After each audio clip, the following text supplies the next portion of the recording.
Hi, this is Jon Velie, and welcome to another episode of Voice of Immigration. I'm the CEO of OnlineVisas, and we are going to break down the Trump ban on immigration that came down on June 22nd with a series of questions and answers.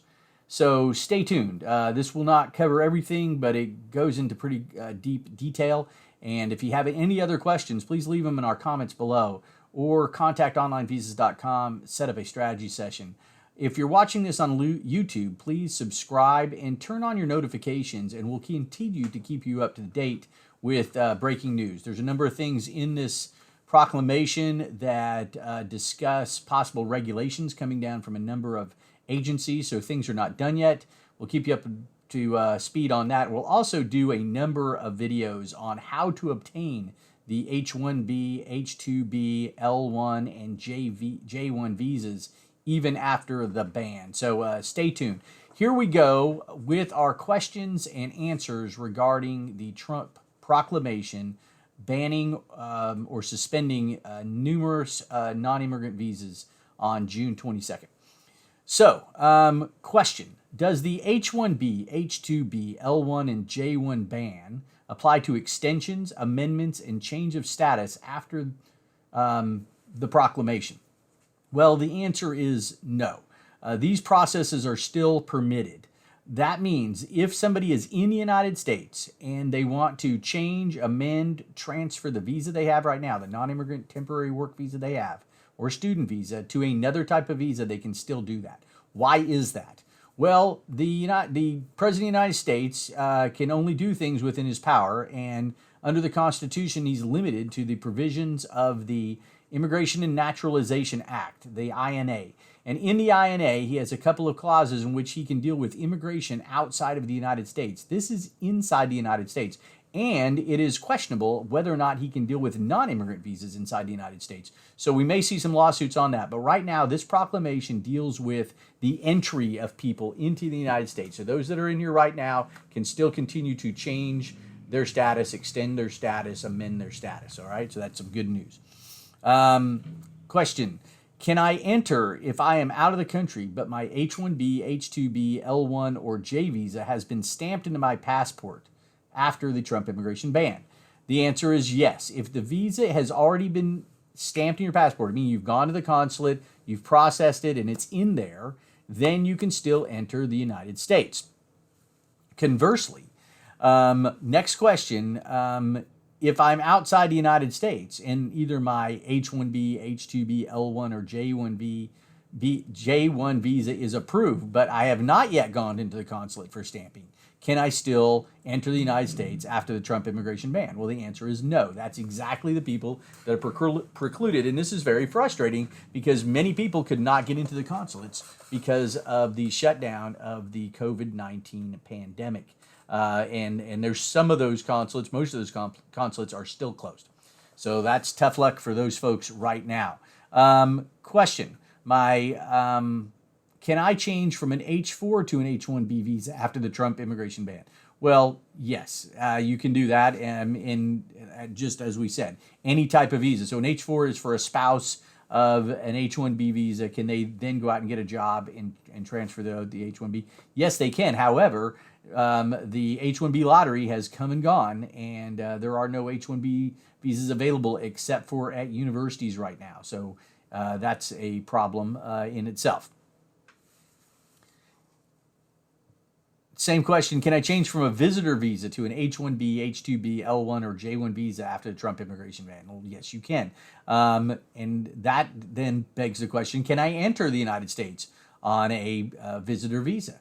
And the answer is yes, you can. And if you enter on a visitor visa, then you could change your status to another visa. Now, you may have some problems entering the United States if they think that that's what you're going to do, but that is permissible under the law. So here's a big question. What are the visas I can still enter into the United States after the Trump immigration ban? And I'm non-immigrant visas. Okay, so there's a laundry list of them, and I'm going to go through those. So business visitors, that's under the B1. They can still enter. Domestic employees or nannies, but must be accompanied by a foreign national employer under that B1. They can do it. Athletes, amateurs, and professionals competing for prize money only, B1 visa can still do it. Tourism, vacation, and pleasure visitors under the B2 can still enter. Medical treatment visitors under the B2 can still enter. Athletes, artists, and entertainers under the P visa. So there's a P1, there's a P1B, there's a P3. Those athletes, artists, and entertainers can still come in. Australian professional workers, the E3. That's just like the H-1B for all practical purposes, but that was not singled out and excluded under this. So E3s can still enter the United States. If you have a border crossing card from Mexico, the BCC, you can still enter the United States. Crew members serving aboard a sea vessel or aircraft in the U.S. under the D visa can still come in. Diplomats and foreign government officials under the A visa. Employees of a designated international organization in NATO, that's the G1 through G5 NATO visas can still come in. Certain exchange visitors under the J1, or the exchange visitors under the J1 can. Professors and scholars under the J1 can.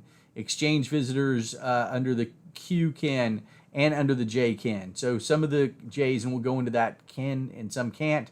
So those are some that can. Fiancés under the K1 can still enter. Foreign military personnel stationed in the U.S. under the A2 or NATO 1 through 6 can still enter. Foreign nationals with extraordinary ability in science, arts, education, business, and athletics under the O1 can still enter.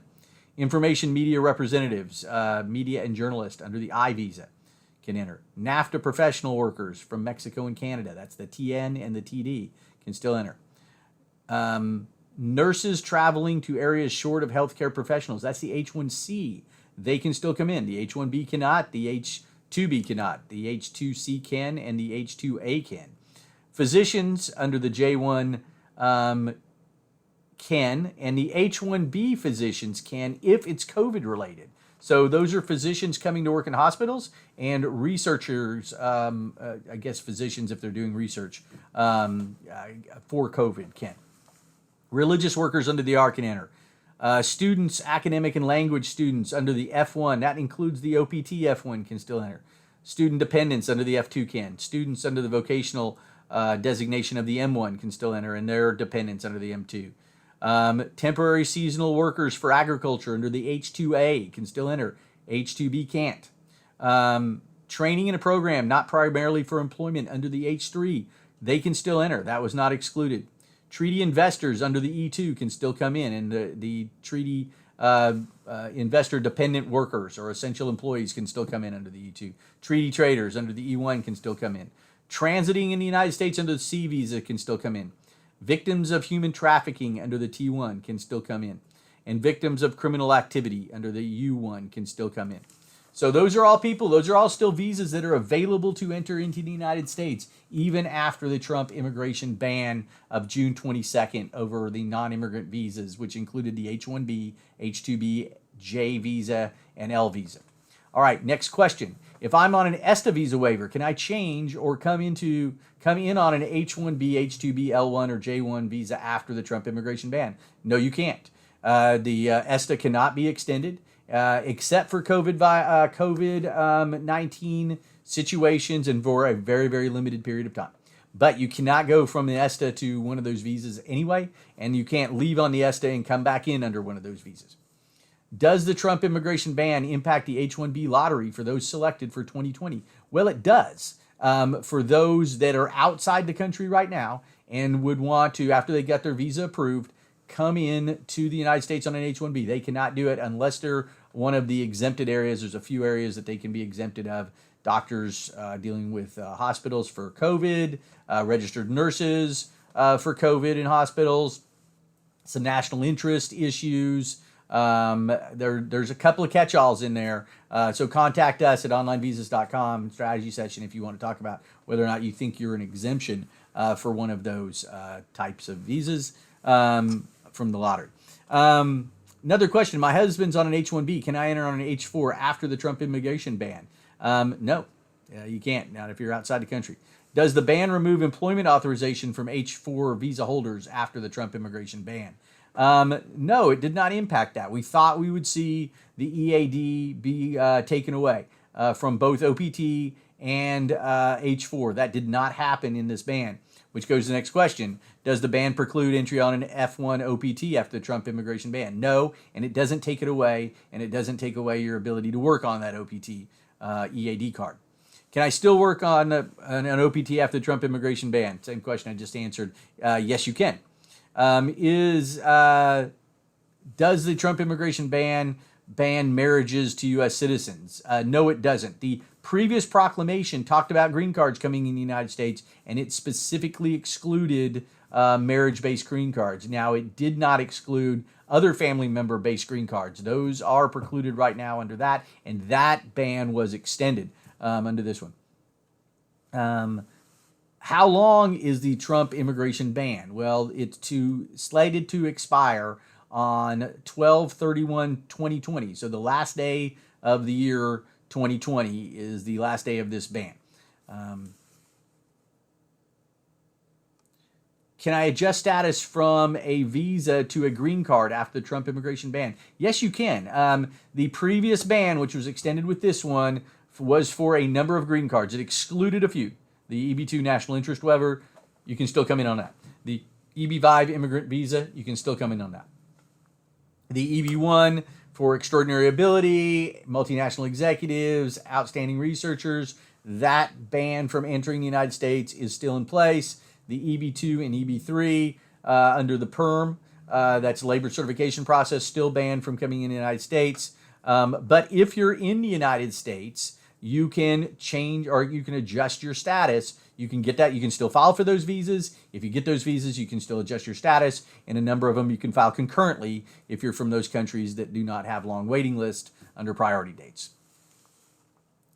So here's a question. What J-1 visa types cannot enter the U.S. after the Trump immigration ban? So not all of them were. Well, there's 15 types, okay? So the ones that cannot enter the United States under the J visa after the Trump immigration ban are intern, trainee, teacher, camp counselor, au pair, and the summer work travel program participants. Okay, so what J-1 visa types can still enter the United States after the Trump immigration ban? College and university students, government visitor, international visitor, physician, professor, research scholar, secondary school student, short-term scholar, and specialist. All of those J-1 programs are still available for entering the United States. And every J-1 is still available if you're in the United States and you change to it. All right, next question. What may be in the requested regulations the Trump immigration ban asked of the U.S. agencies? So in this, President Trump asked the U.S. agency to come in and turn on other regulations. Now, why did he do that? Well, there's certain things he can't do. He talked about under the INA, he can only do certain things. And while there is some question whether he could have done any of this, and there will likely be lawsuits, definitely could not have done some other things, and probably to keep it from being thrown out immediately, he asked the agencies to come up with some regulations. So these are some guesses, but they're educated guesses, and they're based on a lot of the situation we saw and heard about going into this ban, things that were in there. So let me see what we got here. So we might see an increase in filing fees, right? That usually has to come from regulation. We saw some ridiculous filing fee suggestions prior to this. There was at time $100,000 in increased filing fees for H-1Bs and the others. Then we heard $20,000 coming into this in increased fees for each visa coming into this proclamation. None of them were put in there, but the regulations are. So you might see some increased fees for these visas or visas across the board. We don't know. We do know that immigration is grossly underfunded right now, probably purposefully, and this is a way to create a deterrent of filing visas and increase those fees to keep this agency up and going. We may see an increase in prevailing wages for visas. This would be a Department of Labor indicator, and you may see that we thought we would see a shortening of visas for H-1Bs for those at level 1. They left that all out, but we may see an increase in prevailing wages that will increase what the minimum wage or prevailing wage is for an H-1B worker. They may add the prevailing wages into the L. We don't know that. Recruitment of U.S. workers as a mandate before hiring an H-1B visa holder. Don't know if that would go to the L. It doesn't make as much sense, but you might. So in the, what does that mean? So in the labor certification processes of the EB2 and EB3 green card, there's a very extensive recruitment process where you got to go see if there's any Americans willing or able to do that job. There is something, a protracted version of that in the H-2B already. So it may put a requirement under the H-1B to do that. That would make some sense, since this whole purpose behind this visa is to protect American jobs. And that is the language that the president used when asking these agencies to come up with new regulations. We may see fingerprints and pictures as a requirement for obtaining the visa. There was some discussion on that in this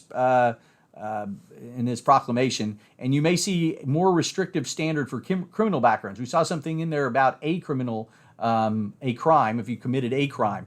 There has been a standard for crimes that are a barrier to entry into the United States right now, have been for years. Those are felonies. Those are misdemeanors with more than 1 year of penalty, including probation. There are multiple misdemeanors, and like 3.